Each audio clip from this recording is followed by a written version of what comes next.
The reason I'm here again tonight is to ask you to exercise the requirement for accountability for Mesquite Regional Business. On June 27th, I was told by MRBI that their financial statements, they engaged inadvertently a local CPA firm to review their financial statements for the June 30th period. And as soon as they were done, they'd be released on their website. It's almost 3 months ago. Public companies, General Motors, ExxonMobil, are required to have fully audited financial statements done, prepared, and released 45 days after the end of their accounting period. And they do it. For 90 days past the end of the accounting period, yet there are no financial statements being provided to the public as to how our money is being spent. I don't know what the reason is. I do know that the city's contract with MRBI allows the city, I guess that's you, the right to ask MRBI to present financial information, including receipts, backup, and documentation as to what the money was spent on. I don't know what the hesitance to do that is, but I again ask you to exercise fiduciary responsibility and require MRBI to tell us what our money has been spent. Thank you.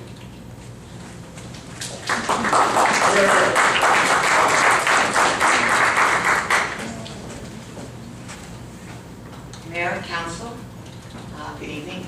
My name is Elaine Hurd, and I am here tonight to follow up on my statement before City Council on July 23rd and a subsequent letter addressed to each of you regarding Mesquite Regional Business, Inc., also known as MRBI. I did not receive a response to my questions in that letter, so I followed up by email. I want to thank Councilman Rapson, who is the only one who responded to me. He said he had been advised by council not to respond. My question is, under what legal theory the city councilman or their legal counsel are refusing to respond to an inquiry from a citizen regarding an organization that is funded by the taxpayer? Was it the city attorney who advised all of you to essentially take the Fifth Amendment as regards MRBI? Or was it a personal attorney who advised you to stay silent? The Fifth Amendment generally protects against the abuse of citizens by government authority, not protect the government from its citizens. It is a privilege against compulsory self-incrimination, and I'd like to know if you are concerned about self-incrimination as regards MRBI. Since you didn't answer me on advice of council, I will publicly ask my questions again. Why did City Council ignore Nevada's open bidding law and selectively award a professional services contract to an entity that was formed with taxpayer dollars for this specific purpose that had no previous operating experience? Why was this entity created with a 501c6 membership tax status that is being reviewed by the Internal Revenue Service? Why are there no women or minorities on the MRBI Board of Directors? Why is this an exclusive club of 5 Caucasian men, which does not represent the demographics of this community? Women and minorities are taxpayers and stakeholders, and why are they being excluded? Why is MRBI ignoring the Nevada open meeting law that requires any body supported in whole or in part by tax revenue to abide by this law? Why does it meet in the dark? And why wasn't the hiring process of its CEO open and inclusive of residents of Clark County? And why are the taxpayers of Mesquite paying for a website built and hosted in Laramie, Wyoming, which is the hometown of MRBI Chairman George Galt and CEO Gay Stockman? How exactly is MRBI spending our taxpayer money, and is it meeting the terms of its contract with the city?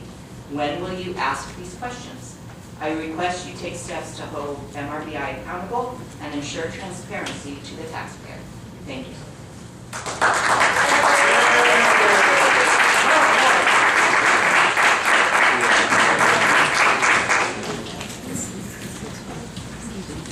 David Baldwin, I'm a member of the board of MRBI. We're a private company. It was formed with my money. I paid for MRBI before.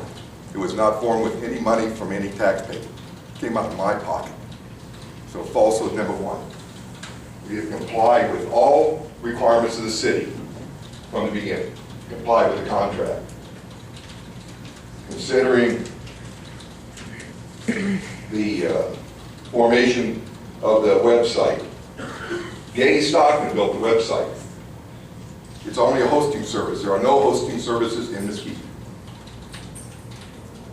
Period.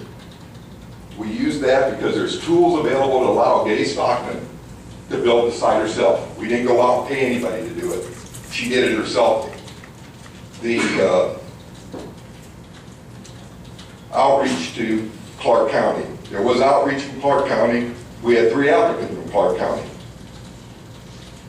In the future, hopefully, we'll get some statements from council, because I'm looking forward to those too.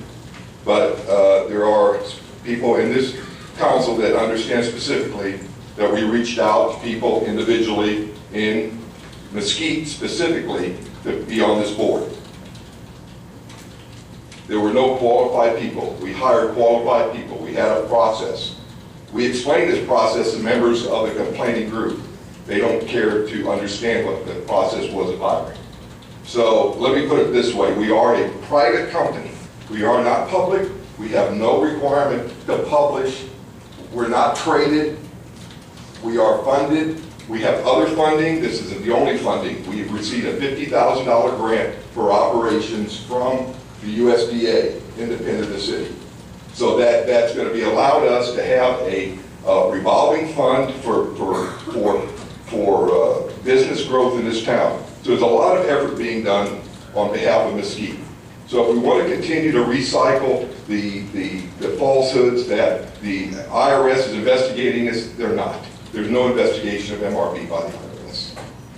So thank you very much for your time.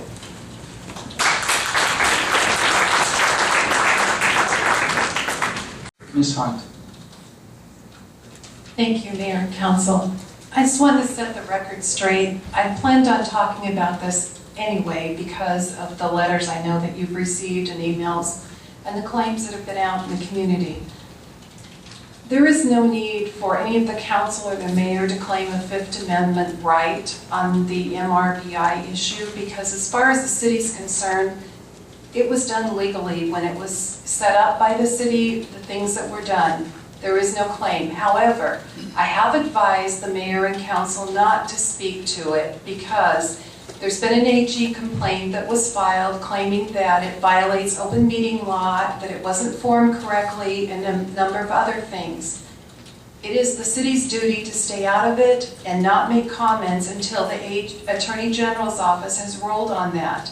Once the Attorney General's office has ruled on that, the city will be happy to comply with whatever the Attorney General's office decides. But until that's done, the council and the mayor nor I should make comments. My only comment is, as far as the city's concerned, everything was done legally. We researched it. We did it according to the law.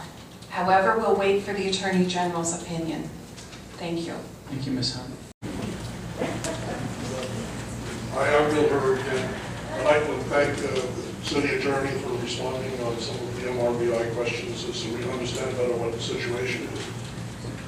However, I think there are some questions that were asked that would not fall under whatever investigation is going on with the Attorney General. In particular, the request to see the audit report, which I think occurred well after that night. I don't know when exactly that complaint was made. I would ask you to look at the questions that have been asked and see if there are any questions that you feel that you can answer honestly and present that. And I think that would go a long way towards resolving some of the dissatisfaction going on.